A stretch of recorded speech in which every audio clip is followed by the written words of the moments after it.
어떻게 하나님을 알 수 있을까요? 영적인 존재라서 뭔가 접근이 된다. 좋아. 영적인 존재 맞아요. 또 조금 더 나아가 봅시다. 왜 어떻게 인간은 하나님을 알 수 있죠? 만약에 인간이 원천적으로 하나님을 알 수 없다, 불가능하다라고 얘기를 한다면 우린 지금 이 자리에 앉아 있을 필요가 없죠. 그리고 아무도 구원을 못 얻을 거예요. 하나님을 알 수 없으니까. 영생은 곧 유일하신 참 하나님과 그가 보내신 바 예수 그리스도를 아는 것이니이다. 자, 이제 앞으로 누군가에게 여러분에게 영생이 뭡니까? 라고 물으면 영원히 사는 거예요. 이런, 미안하지만 정말 이제 수준 떨어지는 그런 답을 하시면 안 된다. 자, 영생은 하나님 아버지와 예수 그리스도를 아는 것이래요. 여러분, 그러니까 성경에서는 얼마나 이걸 강조하냐면 아는 것에 대한 강조를 엄청나게 많이 합니다. 지식에 대한 강조. 호세아서에도 보면 뭐라고 돼 있다.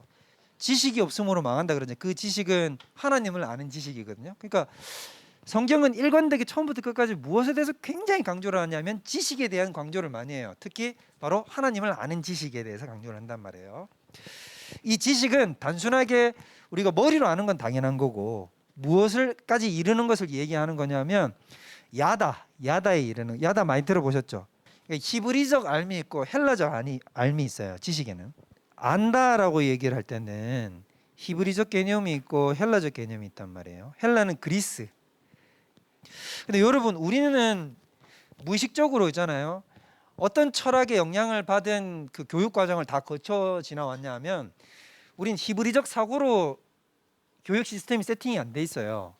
여러분, 지금 우리가 다 배우는 초중고나 대학교까지, 특히 대학교는 더 그렇죠. 그러니까 모든 교육 과정의 세팅 자체가 다 교육 철학 밑에 깔려 있잖아요. 그게 다 어디서부터 나오냐면 헬라 철학에서부터 다 깔려 오는 거예요. 그 인문주의에서부터 시작해가지고 싹 다 깔려 있단 말이에요.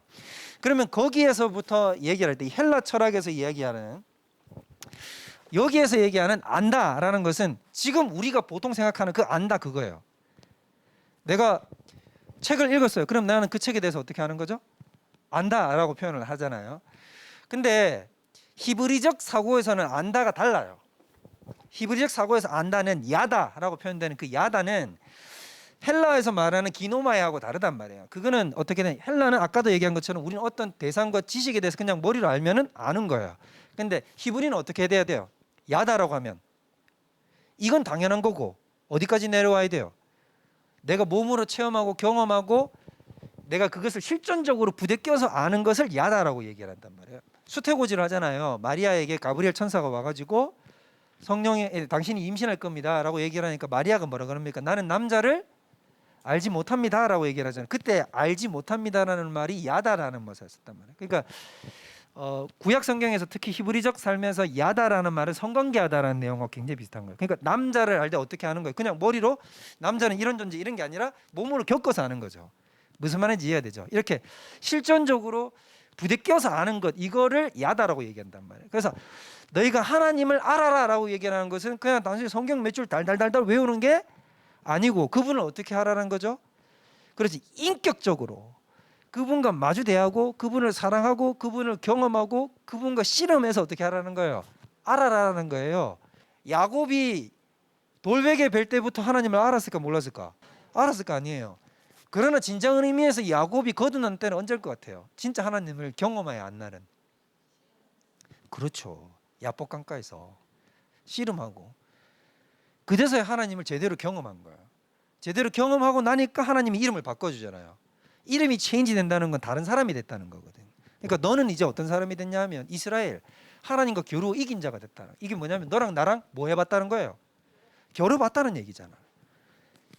바로 이런 걸 얘기한다고요. 그러니까 이런 지식이 가능하게 되는 것은 이게 전제가 안 되면, 안다는 것이 전제가 안 되면 영생도 안 되는 것이고 하나님을 아는 것도 불가능한 거고 신학도 불가능한 거고 공부도 다 불가능한 거야. 그죠? 그럼 이게 어떻게 해서 가능한가? 다시 얘기하지만 이 안다의 대상은 누구다? 하나님. 지금 우리가 어떤 책 이런 거 사물로 공부하는 게 아니잖아요. 자, 그럼 하나님을 아는 게, 인간이 하나님을 아는 게 왜 가능하냐고. 할렐루야. 박수. 이건 진짜 박수 받아야 돼. 하나님의 형상을 우리가 가지고 있기 때문입니다. 우리가 하나님의 형상, 즉 하나님을 닮아 있는 존재가 아니라고 한다면 하나님을 온전히 알 수가 없어요. 아는 것 자체, 시도 자체가 불가능한 거예요. 신학이 스타트가 되면 계시가 우리 속에 인지가 되고 내가 깨달아야 되잖아요. 이게 되려고 하면 내 안에 뭐가 있어야 되냐면 하나님의 형상이 있어야 된단 말이에요. 그래야 한 발을 내디딜 수 있단 말이에요. 이제 전 세계적으로 이슈가 뭐냐면 앞으로 미래 사회에 대한 어떤 이슈 같은 뭐 기후 변화도 있고 많이 있잖아요. 근데 그 중에 하나가 AI죠, AI. 근데 신학적으로는 여러분 지금 AI에 대해서 아무런 대책이 없어요, 솔직하게. AI가 지금 어느 정도나 발전되어 있냐면 AI가 그림을 그릴 수 있을까요, 없을까요? 그릴 수 있어요. 인간적으로 생각하는 그런 정도의 예술품을 우리가 생각하는 AI가 그리면 되게 조잡할 것 같잖아요. 정교하게 그릴 수는 있겠죠. 근데 그게 예술적인 느낌을 낼까요? 예술적인 느낌을 아주 많이 냅니다. 그래서 지금 어느 단계까지 도달했냐면 인간이 그린 그림하고 AI가 그린 그림하고 그냥 만약에 사전에 아무런 그게 없이 그냥 두 개를 내서 보여주면 구분해낼 수가 없을 정도로. AI가 작곡이 가능할까요? 못할까요? 작곡하거든요. 심지어는 인간보다 더 멋있는 작품들을 많이 만들어냅니다. 그래서 인간이 만들어낸 건지 AI가 만들어낸 건지 알 수 없어요. 그러면 여러분 지금 AI가 인간보다 똑똑할까요? 똑똑하지 않을까요? 훨씬 똑똑하겠죠. 그거 아니에요. 아직까지는. 알파고가 그냥 뭐만 잘 두는 애예요. 바둑만 잘 두잖아요. 이건 아주 좁은 스페시픽한 역할에만 잘하는, 이런 말고 범용 AI라 그래가지고 인간처럼 모든 것에 대한 어떤 생각과 사고방식을 할 수 있는 AI가 있단 말이에요. 아직까지는 인간의 한 60-70%밖에 못 따라옵니다. 그런데 이게 향후 5-6년 내에 인간을 역전하는데, 한번 역전하면 여러분 어떻게 되냐면 AI는 이렇게 가요. 이렇게 되잖아요. 이쪽이 시간이고 이쪽이 지성의 능력, 그러니까 발전이라고 얘기할 수 있겠죠. 발전. 자, 여기 보면 우리는 보통 어떻게 생각하냐면 시간이 갈수록 이렇게 상승할 거라고 생각하잖아요. 이게 아니에요. AI가 가지는 어떤 기술적인 것은 어떤 방식으로 상승하냐면 지수 그래프를 따요. 지수, 로그. 이렇게 가요. 그러니까 초반에는 느려요, 빨라요? 느리죠. 이 그래프보다 느리잖아요. 이렇게 느리게 가요. 그런데 어느 임계점을 딱 돌파하는 순간 어떻게 되냐면 기하급수적으로 올라가 버리거든요. 이 임계점. 이걸 특이점이라고 얘기하는데 이게 지금 얼마 안 남았단 말이에요. 이 특이점에 도달한 때가. 하여튼 저 특이점에 도달해 가지고 그럼 AI가 폭발했어. 그럼 폭발하면 향후 5-6년 대에 인간의 IQ 뭐 140 뭐 이런 있잖아요. 근데 그냥 쉽게 말해서 AI의 IQ가 1만이 넘어갈 거라고 생각해요. 5-6년 내에. 그러면 여러분 AI가 봤을 때 인간은 어떤 존재일까?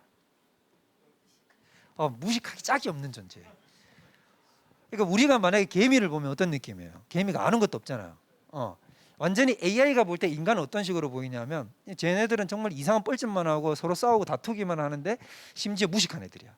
그러니까 굉장히 지적으로 떨어져 보이는 그런 애란 말이에요. 자, 그러면 제가 여러분한테 뭔 얘기를 해주고 싶냐면, 그러면 AI가 감정도 가지거든요. 자, 이제 그 정도까지 가요. 그러면 감정도 정말 인간보다 더 뛰어나고 지식도 인간보다 더 뛰어나고 알아가는데도 인간보다 더 잘 알고 뭘 해도 인간보다 더 잘해. 막 그림을 그려도 더 잘하고 예술적으로도 더 뛰어나고 모든 면에서 다 뛰어나단 말이에요. 그러면 인간이 모든 다른 존재들하고 구별되는 지점이 뭐예요? 이성? 이성은 AI가 훨씬 더 뛰어난데? AI가 스스로 판단하고 스스로 공부해서 스스로 학습해가지고요, 스스로 자기를 복제해서 만들어냅니다. 그럼 여러분 AI가 인간보다 더 인간답잖아요. 또 그러면 감정적으로 예술성이다. 보통 기계는 못 가진다. 근데 더 예술적인 것들을 생산해낸다니까. 그러면 인간이 봤을 때 예술적인 것도 얘가 더 뛰어나고 지성적인 것도 얘가 더 뛰어나. 육체라고 얘기하면 뭐라고 얘기할 수 있을까? 조금만 기술이 더 발달하면 뭐도 만들어낼 수 있죠. 배양시켜가지고 육체도 만들면 된단 말이에요. 그럼 육체를 만들어가지고 거기에 자기를 이식시키면 되잖아. AI가 발전하면 그렇게 할 수 있어요. 스스로 공장 만들어 스스로 다 만들어 집어넣어 버릴 수 있단 말이에요. 그러면 무엇이 인간입니까? 이거 진짜 할 말 없겠죠. 근데 여러분 이런 사회가 이제 불과 얼마 안 남았습니다. 우리 여기 계신 분들이 다 겪게 될 거예요.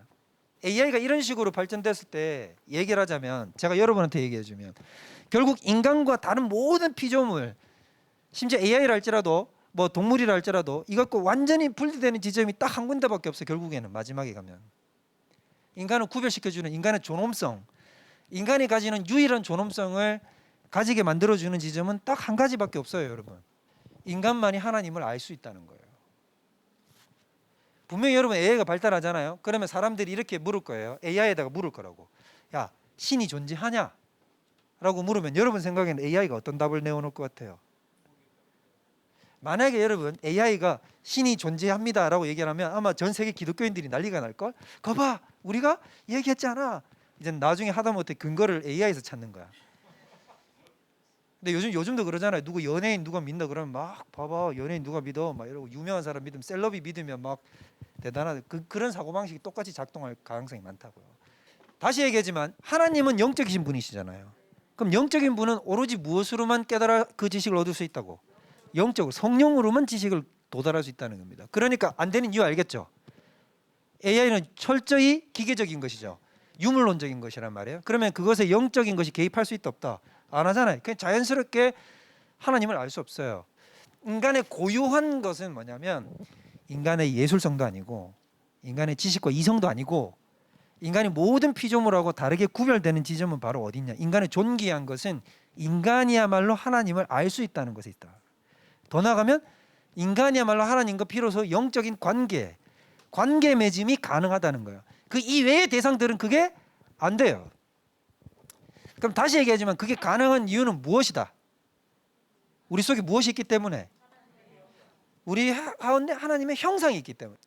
우리 인간이 하나님의 형상을 따라 지음을 받았다 그랬잖아요. 모양과 형상을 따라서 지음을 받았다. 하나님의 형상이라고 얘기를 할 때는 이마고데이라고 얘기하는 이 부분에 있어서는 절대로 겉모습에 초점이 맞춰져 있는 것은 아니에요. 그럼 어디에 초점이 가 있을까요? 어디에 초점이 가 있냐면 이제 여러분 확실하게 이제 오늘 알아두시면 좋은데 세 가지입니다. 하나님의 형상은 몇 가지? 세 가지. 하나님의 형상은 세 가지다라는 거예요. 자, 여기 보면 하나님을 따라 무엇과 무엇? 의와 진리와가 아니고 진리의 거룩함이라고 되어 있잖아요. 그러면 여기에 두 가지가 나오는 거예요. 그죠? 첫 번째는 뭐예요?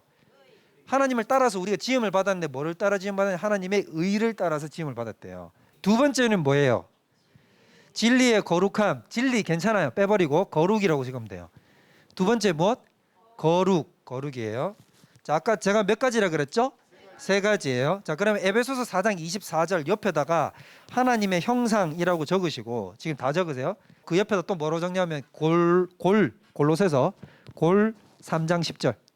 형상을 따라 지식에까지 새롭게 하심을 입은 자니라. 여기 뭐가 나오죠? 그러면 지식 동그라미 치고 형상의 지식이죠. 그럼 여기다가도 똑같이 3장 10절 옆에다가 뭐라고 적어놔야 되겠어요? 하나님의 형상이라고 적고 또 에베소서 4장 24절이라고 적어놓으면 되죠.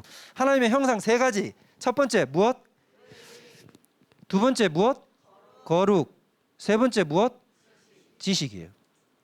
지식이라고 해도 되고 지혜라고 해도 됩니다. 하나님을 아는 지식을 얘기하는 겁니다. 여기서 이 지식이란 얘기는 다른 존재들, 다른 피조물들은 이걸 가질 수 없다는 걸 얘기하는 거예요. 하나님 형상을 따라서 지음을 받지 않았으니까. 그러면 인간만이 가지는 이 고유한 지식은 바로 뭐냐? 누구를 아는 지식? 하나님을 아는 지식입니다. 이 계시를, 하나님이 주시는 계시를 이해하고 내 가슴 속으로 받아들이고 조금 더 나아가면 이것을 야다할 수 있어야 된다는 거지. 기노마이, 헬러어로 얘기하는 머릿속으로 아는 그 지식이 아니라 야다할 수 있어야 된단 말이에요. 그럼 야다할 수 있는 거는 뭐 때문이다? 하나님의 형상 안에 있는 무엇? 요거 때문이다는 거죠. 요거. 오케이? 요거 때문에 우리가 어떻게 할 수 있냐면 야다할 수 있다는 거죠. 안다라고 할 수 있단 말이에요. 알미 가능해 주는 이유. 하나님을 어떻게 하면 알 수 있게 되느냐? 결국 하나님의 형상을 따라서 우리가 지음을 받았고 그 하나님의 형상 중에서도 이 지식과 지혜, 이것이 바로 우리 삶 속에 작동하기 때문이라는 거죠. 아시겠죠? 자, 이것 때문에 우리가 하나님을 알 수 있다라는 것입니다.